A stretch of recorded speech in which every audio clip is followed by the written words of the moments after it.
Oh, well. Oh, well. Oh, well.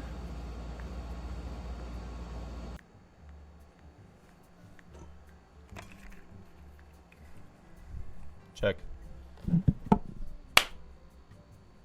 Check. Testing. 1, 2. Ooh. That's good. All right. What? Oh, We good? I think we're good. I think we're chilling.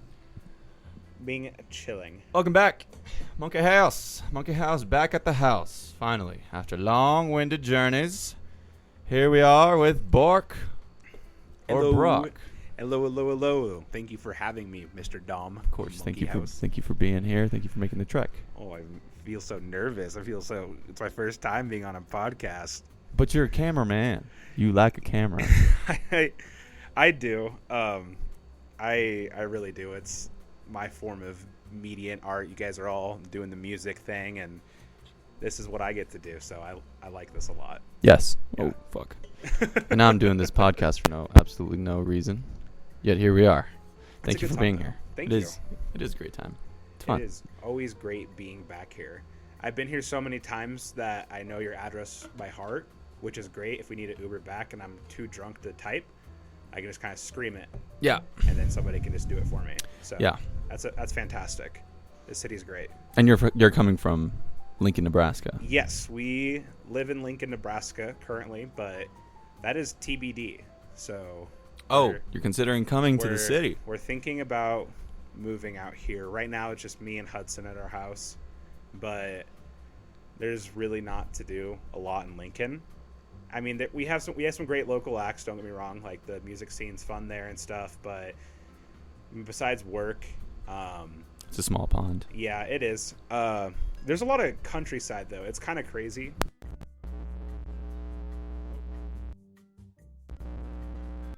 That cable's a little weird. Check. Oh, that's way better. That's 100 times better. See, I don't use a mic on my stuff, so I'm out in the country just screaming. So, but no, it's surprisingly, like, if you drive through Nebraska, you really don't think there's a whole lot to see there. But There like, is. There good are times a lot out there, of, dude. There are a lot of like great little things around and about. There's a lot of good little side roads. Yes, there are. So, especially if you like birds. I love birds. It's a fun fact about me. Like bobwhites Yep. and all the others. Good old blue heron. You see those a lot. All the time. No, we had a great time doing the music video out there and just being out in like real farm country. Oh my God. It was awesome. It was so Marshall, Hudson, and I grew up about 10 minutes north of where the farm where we filmed at. Wood River. So yeah, and like just seeing you out there for the first time, and like all of our friends and Garrett getting access to that barn that we filmed. Sure, yeah. Yeah, that like. I mean, let's kind of elaborate on this for people that don't know the situation. Yeah. So, Marshall and Dom are in Idol Freaks, and they decided to film a music video out in BFE, Nebraska, for their single that came out, and it was a great time. We all drove from Lincoln. They played the night before. We all packed our bags up and went out to Wood River for the night, and we filmed it all in one day and took some time. It wasn't too. Well, we filmed 2 videos in one, like yeah, two separate videos productions. in one day. Actually, 3. Side of the road. We did Side of the Road. So Yeah. we filmed the first music video, and then we did Side of the Road, and then we did the final one, which I'm really excited to see when that does come out. I am excited to see that one, except we only got like 3 or 4 takes, and I was on my last leg. You were trash. It was awesome. When Hudson and I watched the Idol Freaks music video yesterday, I looked at him and I was like, this is right when Dom started to get really drunk, and this is awesome. It was a great time, and we had one of our buddies come with too, and we're trying to hang out with him more, so it was kind of nice just to see him back in Eli? action. Yeah, Eli. Yeah. It was nice to see him come out too. The high school boy. Yep. But it was a hell of a time. Can't complain. Yeah, it was a good time. It was awesome. No, and the Keps, they were showing us all their land and all their farm equipment, and they run this like just badass farm that's like full industrial grade farming, where they just have massive silos and Yeah. just equipment up the ass and how many warehouses and all this crazy stuff. And they consider themselves like small scale, like it's kept family farms, but even to like, you know, there's some crazy huge farms out there, but they still farm a lot. They farm in He Wood told River. Me 15 million heads of corn every season. So 50 million. 50 million because they farm in Wood River. Then they farm in a small town called Bolus, Nebraska. My grandpa actually lives there. And then in Litchfield, which is another even smaller town, and then Hazard. So they farm all over like that western part of Nebraska, like midwestern of the state. So that's good. They do a lot of work, and they're some of the nicest people. Like I've known. Yeah. I don't know if you knew this, but their older brother, he was Hudson and I's high school choir teacher director. For a year. Yeah, he's awesome. They're all great. Did I meet him? I don't think you met him. You met Garrett and Trevor, but certainly, yeah. And we hang out with them all the time, and every time we hang out, there's something new. Like they just like casually bring up about farming. It's so insane. Yeah, some like crazy new technology that you're just like, what the fuck? Yeah. They're like, oh yeah, now we're doing AI application in farming. Yeah, it's nuts. And their grandpa works with them too, and he's an older guy, so it's crazy to see like what he grew up with compared to what they have now. So wild. It's pretty dope.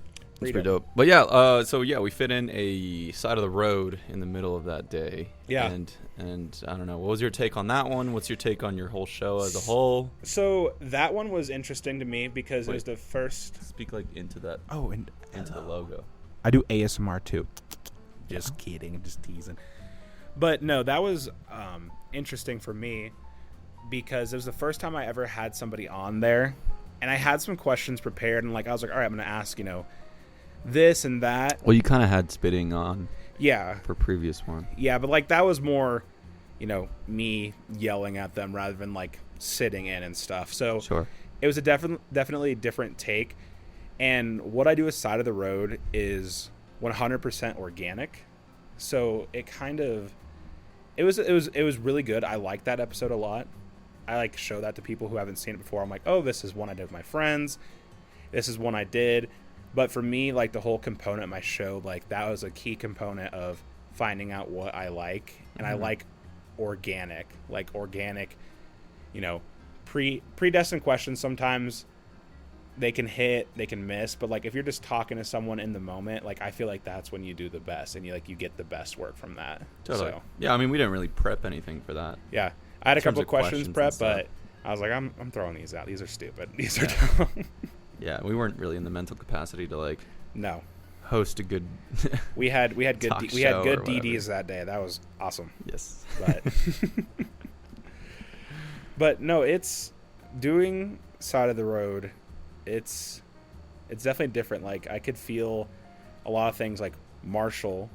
And backstory, if you don't know, Marshall and I kind of grew up with each other, but I could kind of really feel like when you talk about, you know, the entertainment side and like, you know, like, oh, why is Marshall on Instagram like sharing these stories and like doing all this the damn time, all the damn time, like, you know, hang up and hang out. Yeah. But then it's like, oh wow, like you kind of need to do that. Yeah, it's like 50% of having a project is the actual project itself, and the other 50% is promoting and pushing and like new little videos, little clips, little posts, all this bullshit.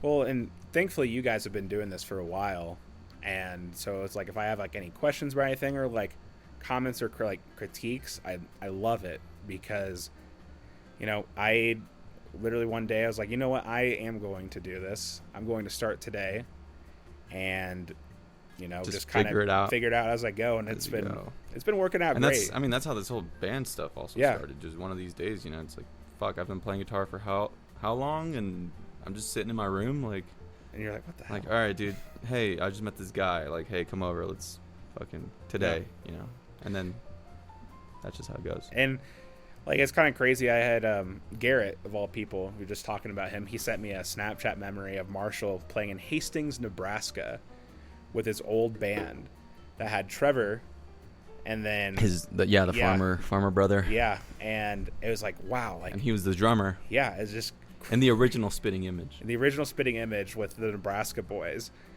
and it's just crazy to see. Like, I mean, you know, not to kiss his ass, fuck you, Marshall.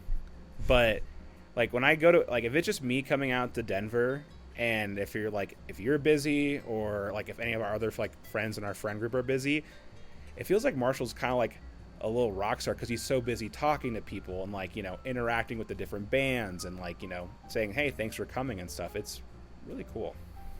Yeah. And it's there's been so many evolutions of Spitting Image and different phases of all the bands that we're in, even though we're still like in the very young phase, not successful phase, you know, but there's like still so much lore up to this point, and it's just like it's going to continue to happen. I mean, like Spitting Image, for example, it used to be Trevor, Wyatt, Jesse, and Marshall.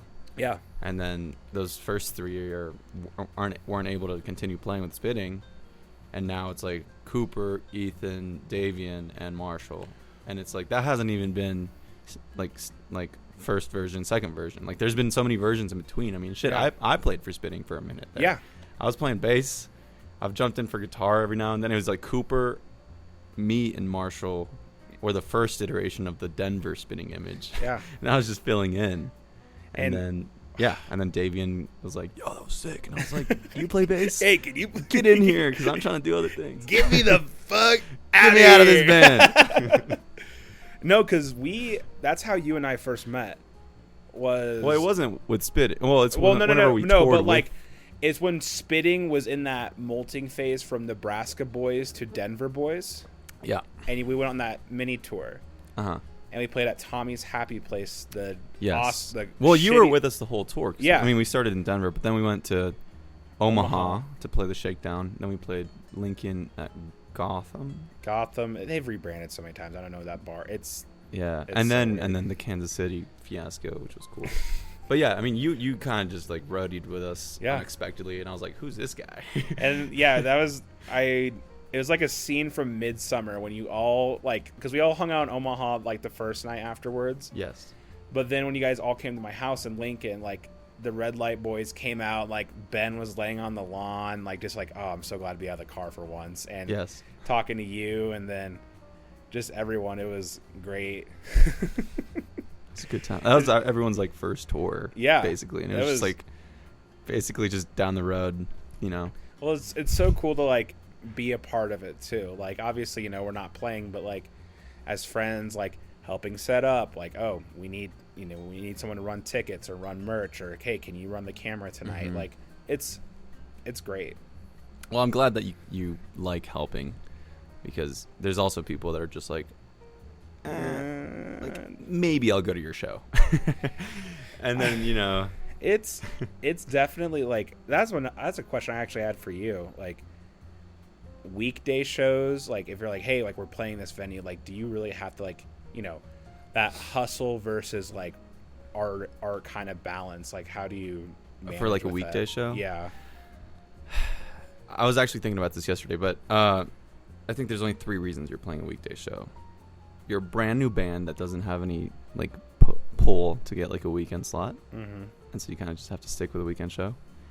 Either you're on tour, and not every day is a weekend, so you gotta fucking play a Tuesday in Sioux Falls or whatever, and you're like just praying to God that there's 2 people there, or you're opening for a bigger act that can sell out a fucking Monday night, like in a theater, and that's a godsend, because that's like unspoken. I mean, not unspoken. That's like unimaginable in our level to be like, oh, we're playing a packed show on a Monday night, like as if, dude.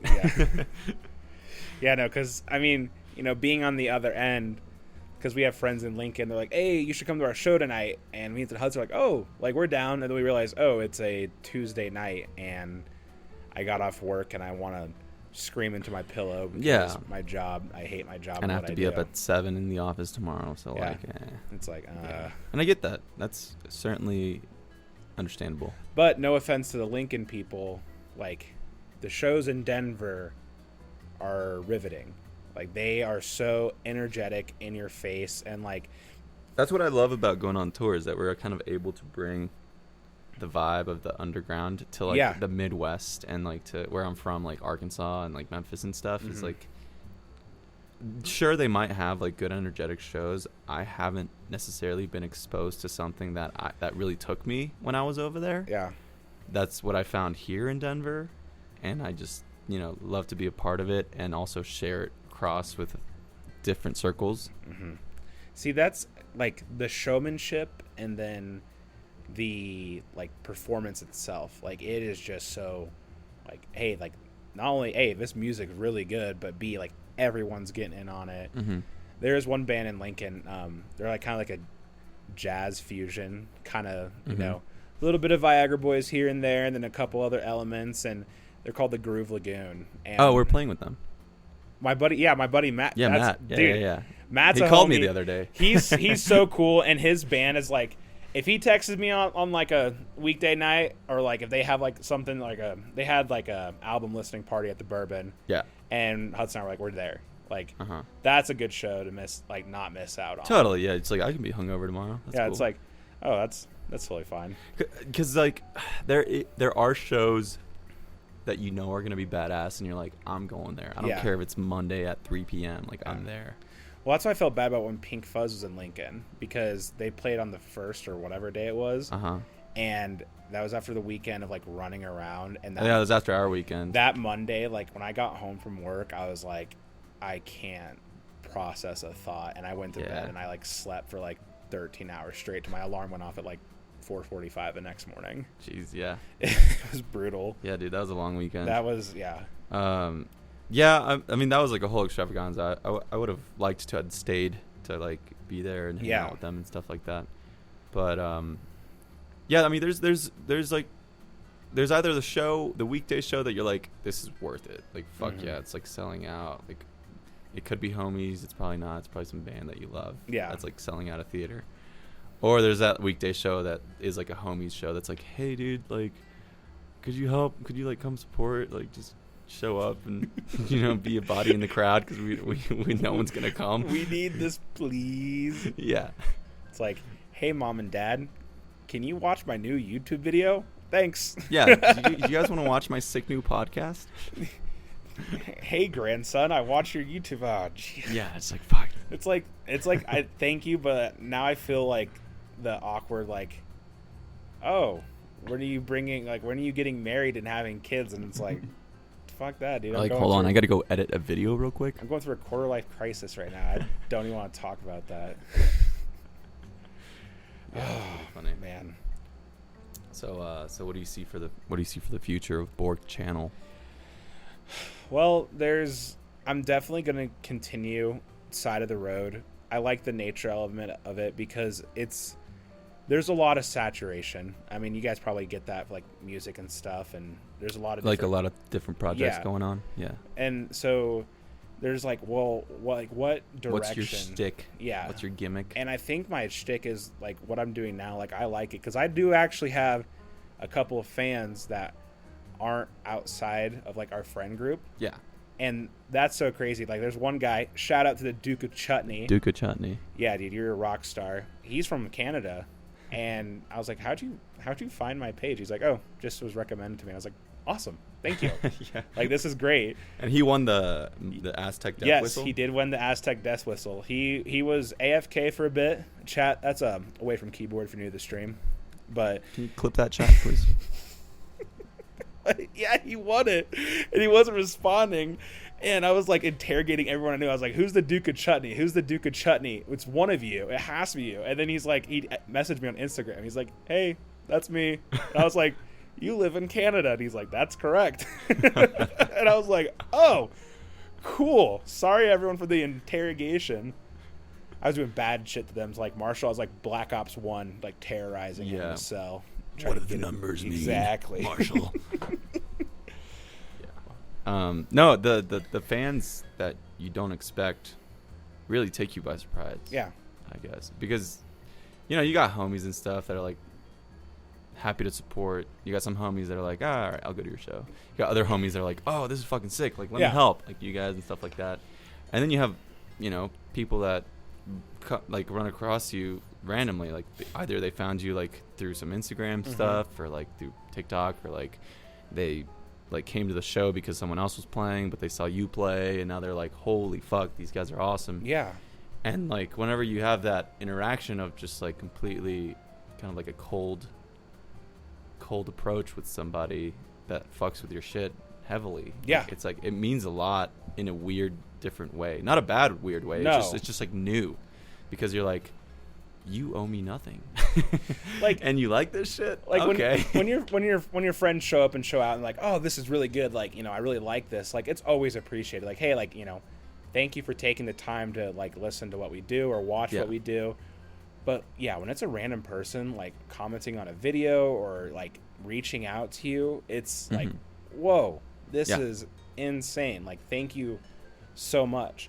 Yeah. Like, and I don't think that feeling ever like subsides, like regardless of whether it's like one new fan every 2 months or like 20 new fans in a day. And you're just like, dude, regardless, like this is awesome. Like, I appreciate this so much. It's like, Rayhan, I know he's like Cooper's buddy, but like we're becoming more friends. Yeah. But he made a Side of the Road reference yesterday, and I was like, no fucking way. Like, do you watch my videos? He's like, yeah, dude. I was like, oh my god, like, thank you. This is so cool.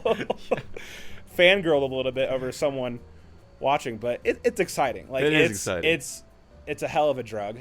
It really is. Like, you're on such a high when you're like, dude, I have a whole Sunday night ritual when I drop a video, and it's just so great. Like, what is it? So I'm trying to get better about not shooting and editing in the same day, because it does become a lot, especially if I'm running around, like if I'm in a different like city or whatever. Like, this is different because like if I'm like, hey Marshall, I need you to fuck off for a bit while I, you know, edit this, like he understands because he does that own thing. But you know, when I'm back seeing family or stuff, like it's kind of like, oh, like, hey, like I need to stay here for a bit and edit this. But usually Sunday I'll upload the video, post it to the socials, and then I kind of put my phone down. I drive the Jimmy John's. I get a number 4 turkey Tom. It's like a turkey sandwich. So good. Yeah, I get the JJ. That excellent. And then like I'll throw like a movie on. I've been on a huge like old like kung fu, like Sonny Chiba, Jet Li kind of movie. Was that a movie you were telling me about? Oh, Kung Fury and no, the other one. Black Dynamite. That's the one, yeah. Oh my god. Black Dynamite is probably the, like, I just remember in one of your videos, he's just like answering the phone in the middle of a kung fu session. He's like, "What's that? What's up, ma? I'm in the middle of a kung fu section. What do you want?" It's your brother Jimmy. Your brother He's dead, Dynamite. Scram! Get on, turkeys. I'll see you all tomorrow. Yeah, he tells all his pupils, like, get out of here. Well, it's not spoiled, but because we just said it. But in the first part, his brother dies, and the cop comes. He's like this old, like, you know, think of like a 70 Phillies cop from like a TV sheriff show. Guy, like about to retire kind of guy. Yeah, he's like, do you know whose brother this is? The streets are about to run red with blood, and you're like, oh shit! Then it's Black Diamond. He's just pimping, and God, I wish I could be him. He's so cool. He's pretty cool. Yeah. That's why you got to get into kung fu. Elvis had it right. No. I mean, my uncle does Krav Maga, and he's kind of a scary guy. So that's some Krav Maga's intense. Yeah, it's like straight for the guttural. Yeah, shit. it's like you're. This is for if anyone tries to mess with you, you're gonna kill them. Out. Yeah. I was like, whoa, dude, that's pretty nuts. Yeah. Man, no. What have you been listening to lately? I'm actually genuinely curious, like for music. Yeah. Let's see. My phone's over there. Let's see. Let me jump over here. I mean, it's been a lot of. Well, Pink Fuzz has been dropping new shit all the time, so that's been fucking dope. Yes, agreed. I've been getting into like, well, obviously I like to spread my things out a little bit, so it comes with like, you know, listening to my buddies in Doghouse, or like I'll play some old Kendrick. I don't really like the new Kendrick stuff. Yeah, I'm with you. And then like other bands that like I would really want to play with that are like at the maybe next 2 levels from where we're at. Like people like Hello Mary, who's like a 3-piece of girls that do like some heavy prog kind of grungy stuff. Were they on your story like a couple of last year? They came through for UMS, and we got them on our story. Nice. They're pretty dope. I listen to like Travis Scott. I kind of like the more like trippy rap and stuff. Like old, like kind of when Chance the Rapper before he fell off, like kind of like that psychedelic. Like I never got into Chance. His voice is kind of in a weird spot, but I like like Kid Cudi, I love. Yep. And like the Jack Boys, and even like Kanye's stuff. Dude, the new Jack Boys album compared to the first one, very upsetting. Yeah, I started listening to it the other day because I was like, oh, this is sick. And I was like, what's going on here? Like, Because the first one is like, oh my God, like that, like, what year did you graduate high school? Did you graduate 2018? 2018. Okay, so Hudson and I graduated in 19. Like, our 4 years of high school, all of the rap from that era was just top notch. Oh yeah. Like, because it was like they were like on point with like the production. Yeah. And it was just crazy soundscapes that they would make. It was awesome. Like Travis Scott's production, Tyler the Creator's production is probably one of my favorites, to be honest with you, because that, like, yeah, it's edgy and stuff, but like the production and the piano on his first few albums are just like, Wolf is like guttural. Like it is in your face, but it. Yeah, get the mic more like this. Sorry, Sit I don't right I don't use a mic on side of the road. We got to buy one. Closer too. Like this. Yeah. Okay. So you can get a little more ASMR on it. ASMR on it. Yeah. Enunciate and dictate my words. Yeah.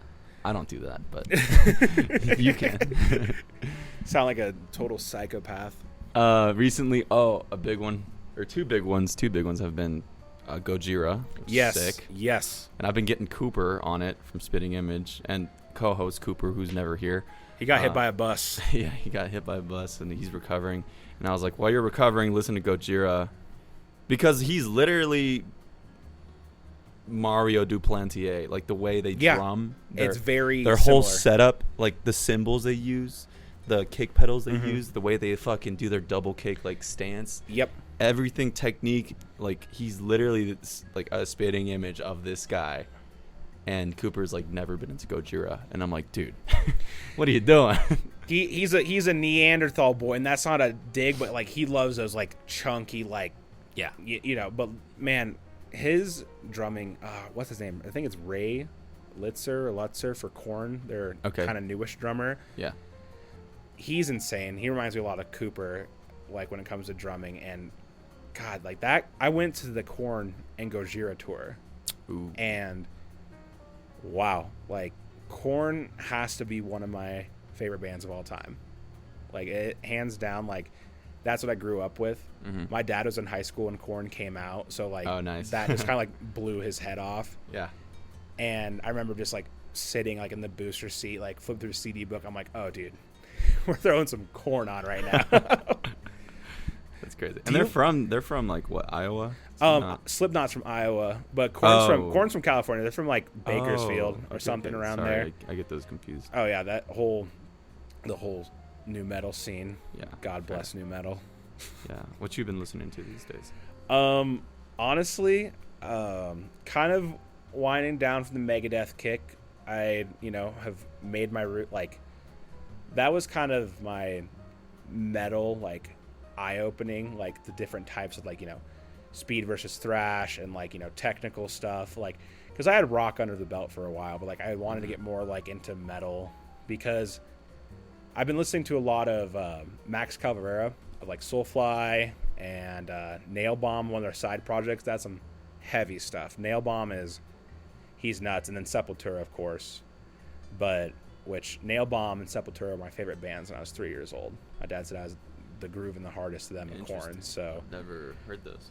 There's a crazy, like, I don't even know how to describe them. Like I say like techno, like Rammstein minus the heaviness, but like they got like vocals kind of like Machine Girl, but they're called Mother Cell, and they're out of New York. And apparently when you guys went on tour, you played with another band that recently played with Mother Cell.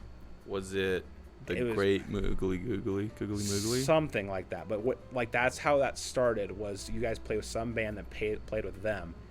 And Jesse showed me Mother Cell, and I was like, oh my God, these guys are just nuts. Like they're like unlike anything I've ever heard of before. So I've been kicking them, and I don't know, I'm kind of getting more into like UK jungle just for like while I'm working, kind of like some ambient stuff, like jungle, like house. Yeah, stuff? like old like 90s like UK, like basically a Train Spotting soundtrack. Very obscure. Yeah.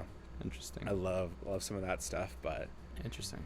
And a huge Queens of the Stone Age kick, but that's been going on for like the last 8 years of my life. So Fair enough. Yeah, same. Cool. Oh, and Pink Fuzz.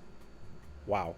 Yeah, they're about to release, well, in late September, here in like 2 months. They're about to release their full length album. Yeah. Which they haven't done since they like first came out in 2018. Dude.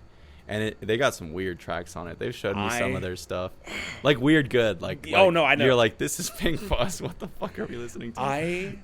It is so hard not to fangirl over them, because the last time I saw Pink Fuzz, was at the Skylark.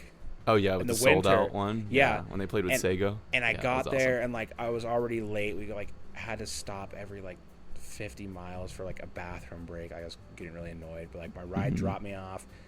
I ran inside with my bags, and like as I ran inside, they started playing, and I was like, God, like these guys just knocked the house down. And that's like, kind of the perfect experience to have with them. I've also had an experience like that where it's like everything's frantic, blah blah blah, packed show, you can't move around, it's hot and sweaty, people are getting pissed off. Yeah. And like as soon as they like hit the first note, everyone just like locks in and just like goes crazy. I'm grateful enough to like see them coincidentally, like if I'm here, they're like playing somewhere, or like, oh hey, Pink Fuzz is playing this weekend, or you know, that crazy thing. And they don't play that often in Denver. In Lincoln, when they did that thing where they played, were they supposed to play that night with you guys? Or no? So we played Omaha when they played Lincoln, and it's like an hour away, and we were like, fuck dude, we should have lined it up. And they're like, it's all right, like we got our Wednesday off, so we'll still be in Lincoln, we can catch your show. And you know, the next day we see them, we have lunch with them and stuff, and we're about to load in for the show that night, and then one of the bands drops out, and I'm like, all right, real professional guys, fuck you.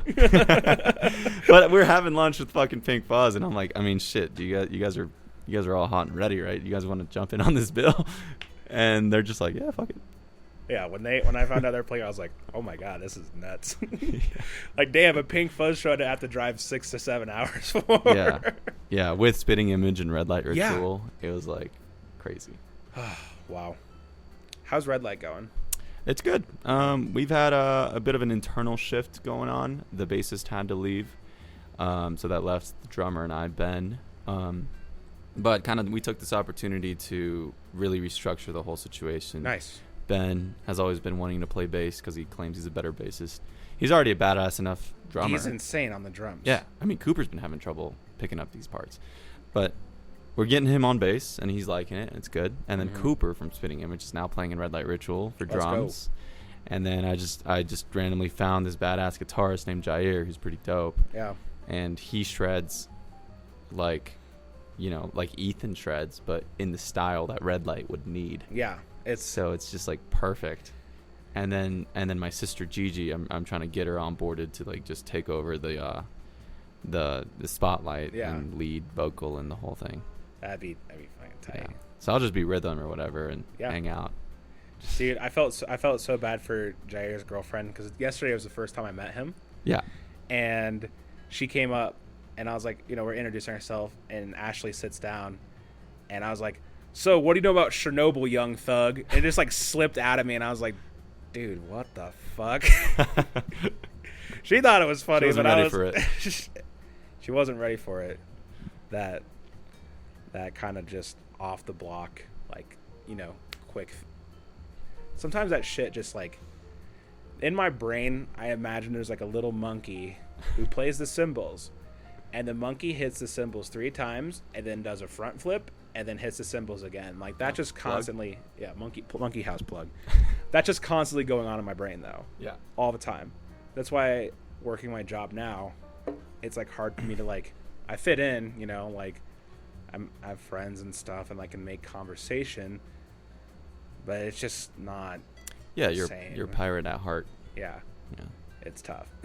I feel that. That's how I felt in my marketing office. Yeah. Like a couple months ago. Because they're like, fuck this. Oh, we're gonna go. You know, we're gonna go golfing a bit. Which golfing. We have a corporate icebreaker. Oh, God. What do you guys like to do on the weekend? Oh my God. And everyone's like, I like to go cozy up and read a book. Blah blah blah blah blah. And it comes to me, and I'm like, I'm usually just like, on some random back alley, just fucking Yeah, just like just breaking bottles just and being scum. yeah. This total like. I remember I walked up to a coworker and I was like, "Would you rather be a wizard or like an ethically correct pirate?" And they're like, "What the fuck is wrong with you?" And I was like, "All right, like." That's a fair question. Yeah, what would you rather be? Probably ethically correct pirate. Honestly, it's a tough one, but I would say hello. It's a tough one, but I would probably say the pirate because, dude, being a pirate, if you don't, pillage and do all the other bad stuff that pirates do. They're all right pirates, from what the tales have said. Yeah, there were, but just... minus the scurvy, exploring all those islands. Like, you were literally just fucking around with your brothers, drinking rum, singing sea shanties. Yeah. Maybe mermaids. Maybe. I would do it with the mermaids. I mean, my favorite video game was Assassin's Creed 4 Black Flag. Yes! Oh my god. Played the fuck out of that game, out of that game. Yeah, so, I mean, I know, obviously, real life's not going to be like that video game. Yeah, well, yeah. But, like, it's going to be a lot worse, but, like, it captures the vibe. Dude, it was... See, yeah, that was a crazy, crazy video game. I haven't played a video game like that in a hot minute. Yeah, dude, it's been a minute. Battlefield 4, Battlefield 1, all those things. Dude, we play a lot of Battlefield, like 3 and 1. Yeah. And everything just kind of right nowadays it's just weird.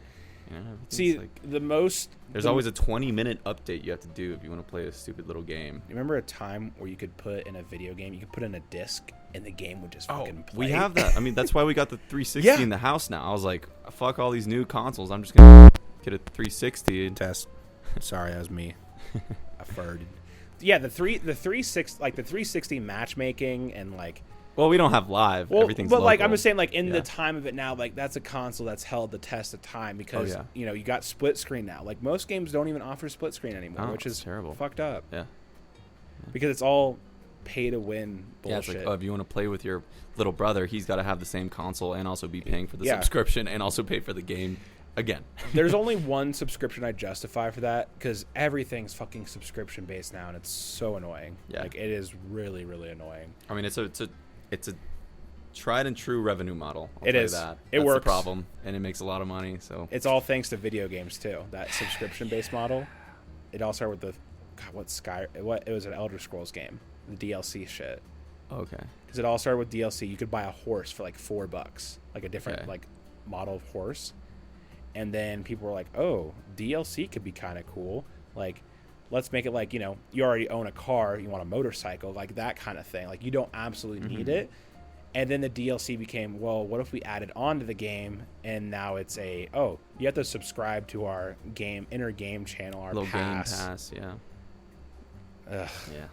Fucking money hungry. I feel like Pearl Jam against Ticketmaster right now, just spouting off into nothing.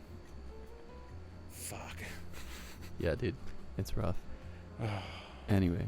Do you have any final questions? I think we're reaching like 40 minutes here. Oh, awesome. No, I thank you for having me. This was a real treat and a half. I can't complain one bit. No, well, thank you for being here. I'm excited. I'm excited to film Side of the Road tomorrow. What time do you work tomorrow? I work at 3. We'll make something work. We'll figure it out. Yeah. But, I think Marshall gets out at like 1, so there might be a little overlap to get all the monkeys in. What time are you off? Like 10. Okay. We can make we'll figure something out. That's like his bedtime. So we can make Marshall stay up late. Maybe. He's tried and true in the times of staying up late and getting up at the ass crack of dawn. Sure, yeah. He's nuts, but yeah, that's all I had today. Thank you, Monkey House. Thank you for having BORK. Please tune in to BORK channel, YouTube. Plug right here above Monkey, above Cornelius. Until next time, you come by every couple of months. Maybe you'll move here eventually. Who fucking knows? Who knows? I don't know what's going on. Damn it. Well, cheers. Dom, that was so much fun.